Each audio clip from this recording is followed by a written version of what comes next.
Merci pour ton sacrifice sur la croix. Le sacrifice de Jésus-Christ est la seule offrande qui compte pour l'humanité, pour l'éternité.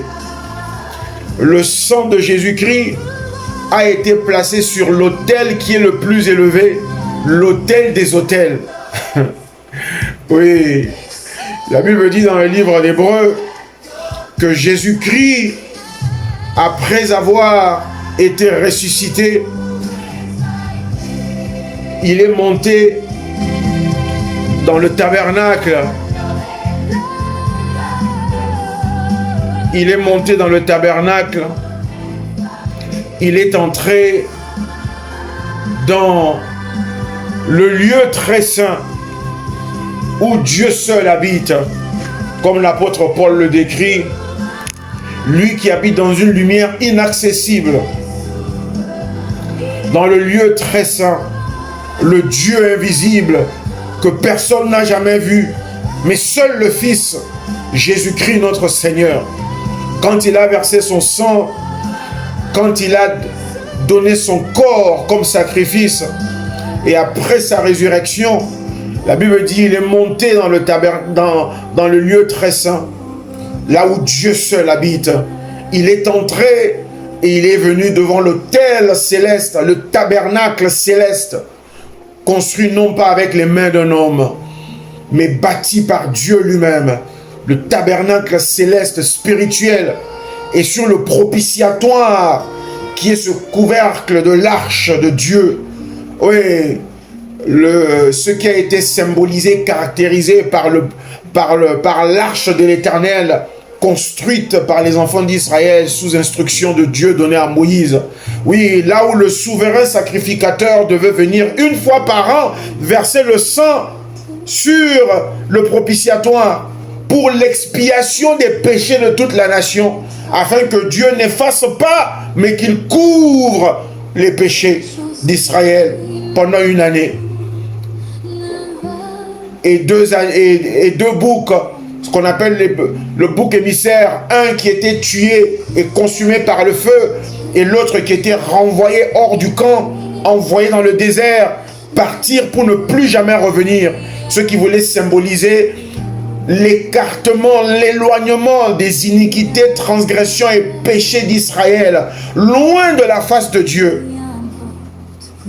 Mais Père, quand il s'agit de mon frère et ma soeur, nous qui sommes membres de ton église, oui, tu n'es pas allé loin de Dieu, mais tu es allé devant Dieu. Dans ce tabernacle céleste, Jésus-Christ sur l'autel qui compte pour Dieu. Oui, il a amené son sang comme offrande. La Bible dit, il est entré dans le tabernacle céleste une fois pour toutes. Une fois pour toutes. Le sacrifice qui rend tous tes sacrifices agréables à Dieu, c'est le sacrifice que Jésus-Christ a présenté devant notre Père Céleste. Nous te rendons grâce ce matin, parce que oui, la Bible nous dit que c'est un sacrifice qui nous donne une alliance qui est basée sur de meilleures promesses. Pourquoi meilleures? Parce qu'elles sont en Christ. Et puisqu'elles sont en Christ, elles sont oui et amen. Et puisqu'elles sont oui et amen, elles commencent dans le domaine spirituel. La bénédiction envers Abraham se manifestait dans le naturel. Dans le naturel, et ça ne pouvait que s'arrêter là. Mais la bénédiction de l'Éternel, qui s'est démontré en Abraham, en Noé, en David, en tous ces grands hommes et ces grandes femmes utilisées par Dieu dans l'Ancienne Alliance, cette bénédiction pour nous a retrouvé sa nature, a retrouvé son état, a retrouvé sa forme originelle qui est spirituelle. C'est pour ça que la Bible dit dans Éphésiens que Dieu nous a bénis de toute bénédiction spirituelle. Parce que la bénédiction n'est pas physique, elle n'est pas matérielle, elle n'est pas visible, elle n'est pas palpable, elle n'est pas tangible. La bénédiction est une parole prononcée, relâchée par Dieu. C'est un esprit, c'est une force, une capacité spirituelle qui vient sur nous, qui vient en nous et qui agit à travers nous. Seigneur, nous venons te rendre grâce parce que cela a été rendu possible dans la vie de chacun de nous par le sacrifice de notre Seigneur et Sauveur Jésus-Christ. Pour ça, nous venons t'adorer. Pour ça, nous venons te remercier. Merci, ô Père. Merci, Seigneur Jésus-Christ, parce que c'est ton sacrifice qui nous a rapprochés de notre Père Céleste. C'est ton sacrifice qui nous a réconciliés à Dieu, qui nous a réconciliés à notre destinée, qui nous a réconciliés à notre nature et stature parfaite en Christ. C'est ton sacrifice, ô Jésus, qui nous amène à t'apporter tout ce que nous avons de bien, de beau, de grand et de précieux. Et c'est ça qui fait que tu les acceptes. Tu les acceptes parce que tout ce qu'on t'amène est purifié, lavé, nettoyé avec le sang de Jésus-Christ.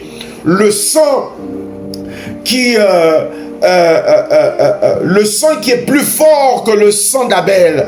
Le premier sang de cet être humain qui a été versé sur la terre. Mais le sang d'Abel a été versé par le péché. Il a été versé à cause du péché. Il a été versé à travers le péché. Mais le sang de Christ a été versé par sacrifice. Il a été versé par offrande. Il a été versé par soumission. Il a été versé par obéissance.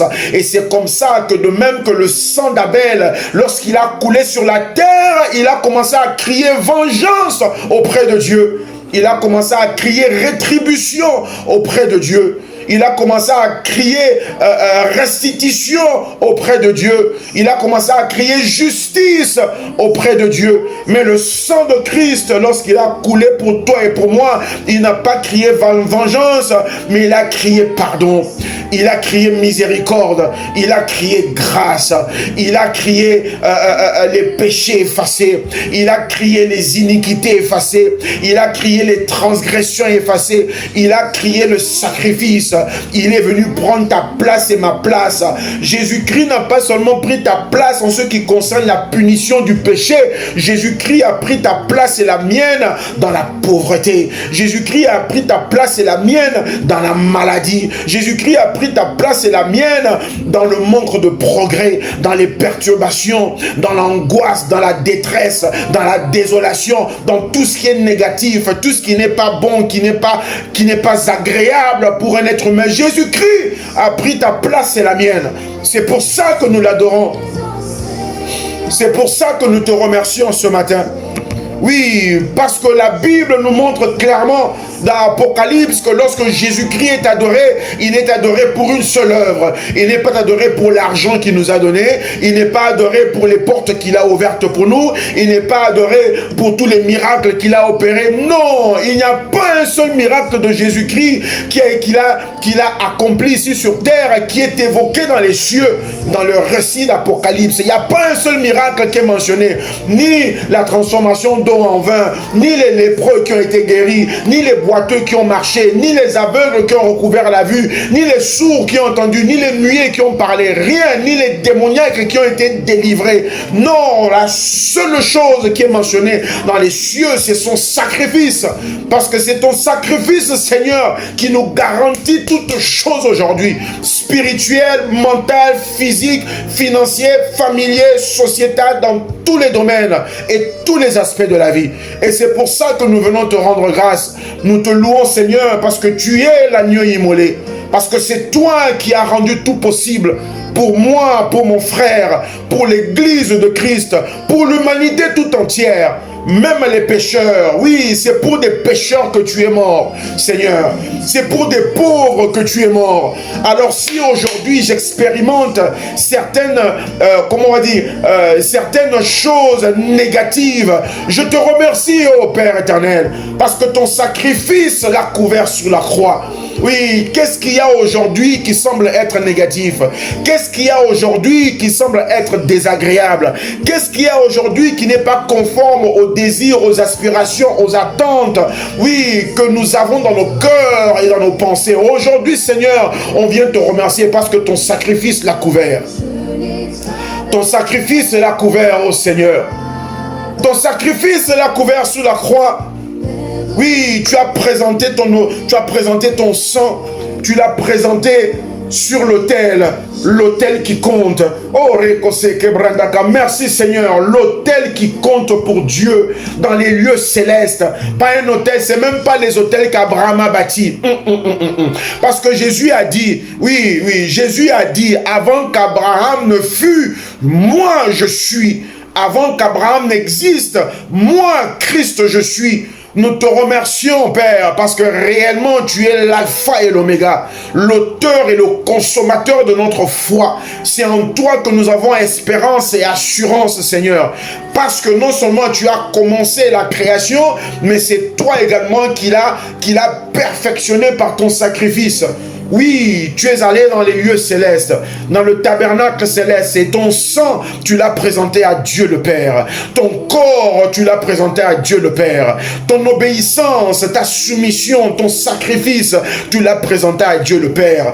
Et de même que Dieu avait approuvé l'agneau de Dieu ici sur terre, lorsqu'il a fait entendre la voix lors du baptême de Jésus-Christ dans la rivière, dans le fleuve Jourdain, de même la Bible dit que Dieu, lorsque Christ est entré dans le tabernacle céleste et qu'il a présenté son sang comme une offrande perpétuelle pour le pardon et l'expiation des péchés de l'humanité, Dieu a approuvé ce sacrifice.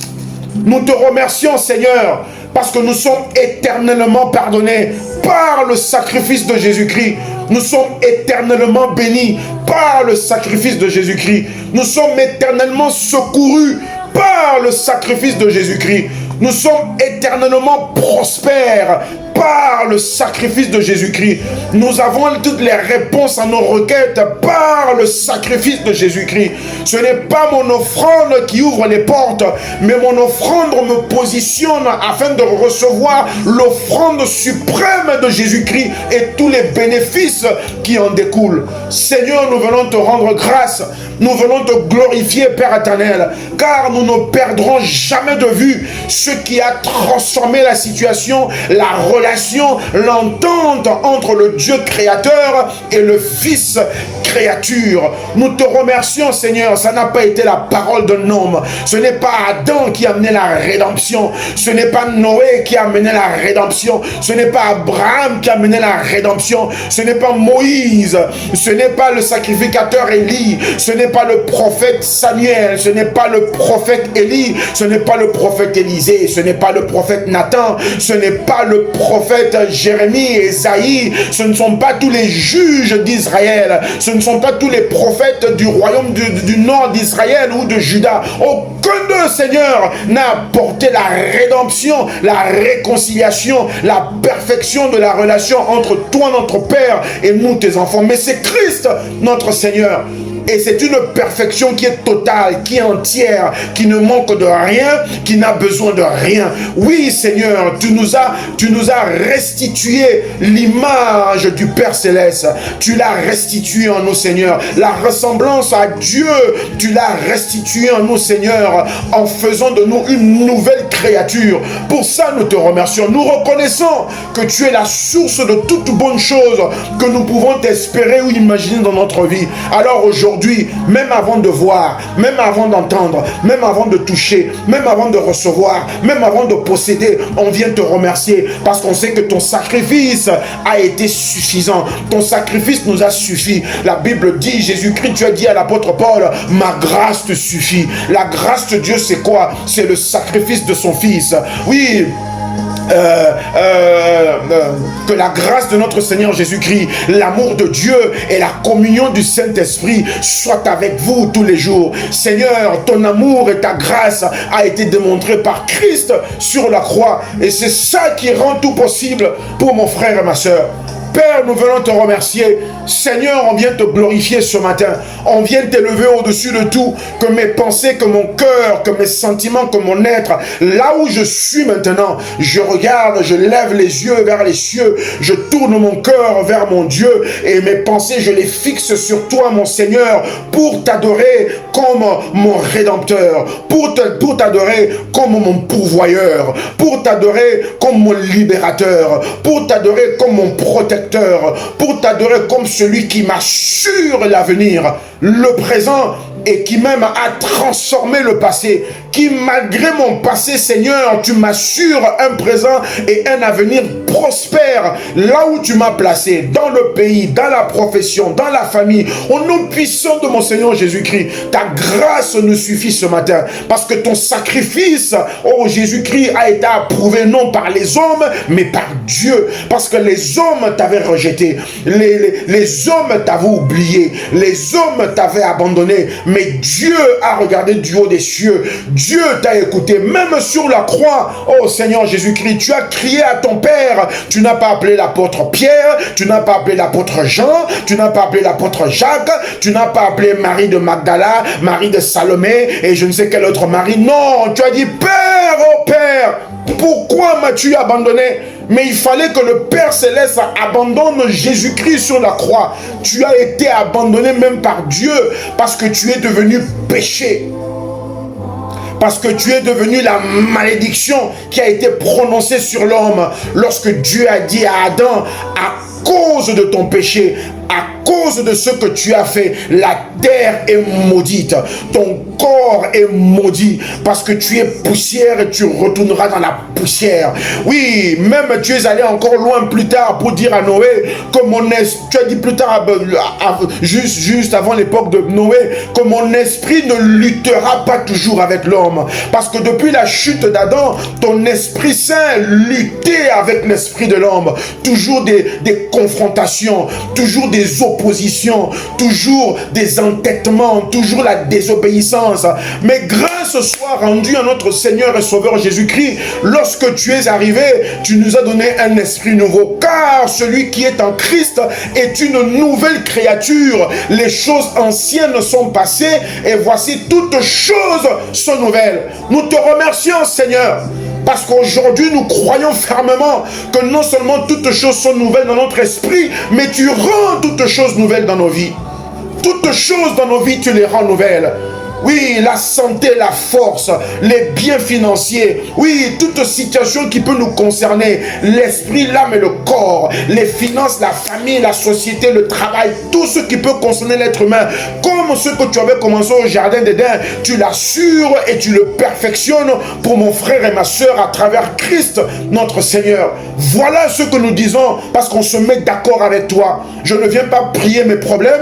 Qu'est-ce que je veux dire au problème? Le problème, c'est quoi? Non. Lorsque je parle du problème, c'est que je dis au problème, toi, déplace-toi de là où tu es et jette-toi dans la mer. Et c'est pour ça que maintenant, nous prenons autorité. Au nom puissant de mon Seigneur et Sauveur Jésus-Christ, je prends autorité maintenant sur toute situation contraire à la parole de Dieu sur ta vie. Toute situation contraire à la promesse de Dieu sur ta vie. Toute situation contraire à ton désir que tu as pour ta vie. Toute situation contraire aux aspirations que tu as pour ta vie, toute situation contraire aux rêves que Dieu a inspirés dans ton cœur et dans tes pensées, toute situation contraire à ta prospérité, à ta bonne santé, à ta paix, à ta sécurité, à ta joie, à ta tranquillité, à ta protection, toute situation contraire, quel qu'en soit le type, le genre ou l'espèce, au nom puissant de Jésus-Christ, je les commande maintenant de quitter là où ils sont et d'aller se jeter dans la mer, de te laisser tranquille, de lâcher prise au nom puissant de mon Seigneur et Sauveur Jésus-Christ. Nous n'allons pas nous asseoir et pleurer comme des personnes qui n'ont pas de pouvoir ni autorité. Non, tout pouvoir et toute autorité dans le ciel et sur la terre a été donné à Christ et Christ nous a donné à nous. Et c'est à cause de ton sacrifice, c'est par ton sang, c'est par ton appel, c'est par le salut que tu nous as offert par la grâce au moyen de la foi que maintenant nous nous tenons comme membres du corps de Christ, comme fils de Dieu, comme représentant de Dieu ici sur terre. Oui, et nous commandons aux situations, déplacez-vous, tu sors de ma vie, tu sors de mes pensées, tu sors de ma famille, tu sors de mon travail, tu sors de toute situation qui me concerne et tu vas te jeter dans la mer. Comme comme ça a été pour Pharaon et toute son armée. Tu te jettes dans la mer, tu es englouti par la mer et tu ne ressortiras plus jamais au nom puissant de Jésus-Christ. Je déclare sur ta vie que ces choses au contraire que tu vois aujourd'hui, que tu as vu hier, que tu as vécu le mois passé, aujourd'hui tu ne les verras plus. C'est fini, on les jette dans la mer et on maintient notre position jusqu'à ce qu'on voit nos ennemis être mis en dessous de nos pieds au nom puissant de Jésus-Christ. Assis-toi dans la grâce de Dieu, assis-toi dans l'autorité de Dieu, assis-toi dans l'esprit, dans l'atmosphère de l'esprit de Dieu et voir comment Dieu fait de tous tes ennemis ton marchepied. Au nom puissant de Jésus-Christ, toute situation contraire est devenue ton marchepied. Ton marchepied. Le marchepied, on ne le regarde pas. Quand on marche, on regarde droit. On ne regarde pas par terre. On ne regarde pas par terre. Tu es fils du très haut. Tu n'es pas fils du très bas. Arrête de regarder en bas. Qu'est-ce que tu cherches en bas? Il n'y a rien en bas. Ton Dieu est le très haut. Ton Dieu est le Tout-Puissant. Ta cité, elle est céleste. Tout ce qui te concerne vient d'en haut, mais ça ne vient pas d'en bas. La Bible dit même que oui, nous regardons à l'Éternel comme un serviteur qui attend quelque chose de son maître. Mais le regard, il est où? Il n'est même pas en face. Il n'est surtout pas en bas, mais il est toujours élevé. Je commande à tes yeux de se relever. Je commande à ton cœur de se relever. Je commande à ton âme de se relever, de reprendre courage et de garder les yeux fixés sur Dieu. Ça veut dire sur ses promesses, sur sa parole, sur son esprit, sur sa direction, au nom puissant de Jésus-Christ. Car toutes ces situations-là sont destinées et elles resteront toujours ton marchepied. Elles sont englouties dans la mer. Au nom puissant de mon Seigneur et Sauveur Jésus-Christ. Seigneur, je te remercie, car le temps d'attente pour mon frère et ma soeur est arrivé à la fin. C'est arrivé à la fin au nom puissant de Jésus-Christ. On n'a pas à s'asseoir et pleurer, mendier comme des pauvres abandonnés. Tu nous as dit, oh Seigneur Jésus-Christ, que tu ne nous laisses pas orphelins. Nous ne sommes pas des orphelins. Notre Père est dans les cieux. Notre Père qui est aux cieux. Que ton nom soit sanctifié. Je ne suis pas orphelin. Mon Père est le créateur du ciel et la terre. Et pour ça, je viens t'adorer. C'est avec cette assurance, c'est avec cette confiance-là que je parle. Oui, au nom puissant de Jésus-Christ. Et je déclare, Seigneur, le changement et la transformation dans la vie de mon frère et ma soeur, dans ma propre vie à moi, tout ce qui me concerne, ceux que je connais, ceux que je ne connais pas, ceux à quoi je m'attends, ceux à quoi je ne m'attends même pas, mais tout ce qu'il y a de merveilleux, de céleste, de grand, d'extraordinaire, oui, de divin, oui, de spirituel, tout cela, Seigneur, il m'est accordé, je le reçois au nom puissant de Jésus-Christ, je le reçois maintenant. Dieu te dit, reçois seulement, ne réfléchis pas, reçois seulement. Jésus-Christ a dit à Marthe et Marie, si tu crois, tu verras la gloire de Dieu. Ça veut dire que ton cœur soit tourné vers lui pour recevoir. Je reçois, Seigneur, toute bonne chose de ta part. Au nom puissant de Jésus-Christ, je ne regrette pas le problème. Au nom puissant de mon Seigneur Jésus-Christ, Dieu a défendu Israël. Il a dit, arrêtez de me parler des Égyptiens, arrêtez de me parler de la montagne, arrêtez de me parler de la mer qui est devant vous. Gardez silence et avancez. Avancez au nom puissant de Jésus-Christ. Avancez. Avance dans la promesse de Dieu. Avance dans ta foi. Le juste vivra par la foi. Or, nous marchons par la foi et non par la vue. La foi est une marche.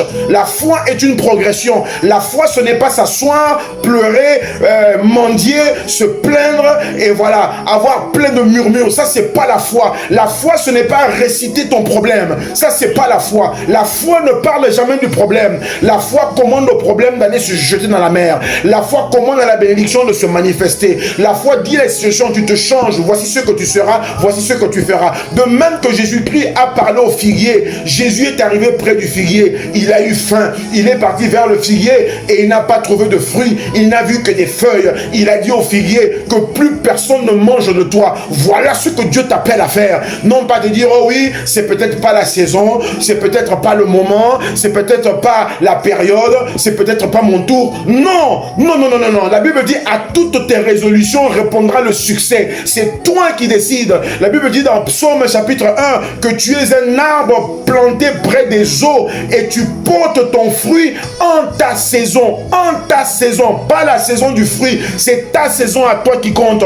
Donc si Dieu te dit que demain tu auras des mangues, même si ce n'est pas la saison des mangues, je commande aux mangues de pousser dans ta vie, au nom puissant de mon Seigneur Jésus-Christ. Si Dieu te dit je t'accorde ceci et que les autres te disent là-bas, non, c'est pas le moment, ça arrive en décembre, Dieu dit c'est aujourd'hui, je le commande de se manifester et je t'appelle à te mettre d'accord avec ton Dieu. C'est ça la prière. C'est comme ça que tu commandes. Je ne crie pas simplement pour crier. Non, crier même, c'est pour amener mon âme à se réveiller. Parce que des fois, on aime dormir. On veut dormir dans le problème. On veut dormir dans les plaintes. On s'habitue. À un moment donné, ça nous fait même du bien de parler de nous. Ah, regardez-moi, pauvre que je suis. Qui va m'aider? Le diable est un menteur. Je ne suis ni pauvre. Je ne suis ni seul. Je ne suis ni orphelin. Je ne suis ni abandonné. Mais l'Esprit de Dieu habite en moi. Et je commande la situation. Tu changes, tu te transformes. Tu deviens ce que je veux que tu sois. Oui, les problèmes sont jetés dans la mer, sont engloutis par la mer. Les montagnes sont chassées, ôtées et envoyées dans la mer. Au nom puissant de Jésus-Christ, les arbres qui ne portent pas de fruits, ils sont séchés maintenant. Au nom puissant de mon Seigneur Jésus-Christ. Et plus personne ne viendra manger le fruit. Autour de moi, ce ne sont que des arbres qui portent leurs fruits en ma saison. En ma saison. Et c'est aujourd'hui ta saison. Au nom puissant de Jésus-Christ. Aujourd'hui et maintenant. Aujourd'hui et maintenant, Seigneur. J'appelle à la manifestation les promesses, les paroles, les aspirations, les rêves, les désirs, les attentes de chacun de tes enfants au nom puissant de mon Seigneur et Sauveur Jésus-Christ.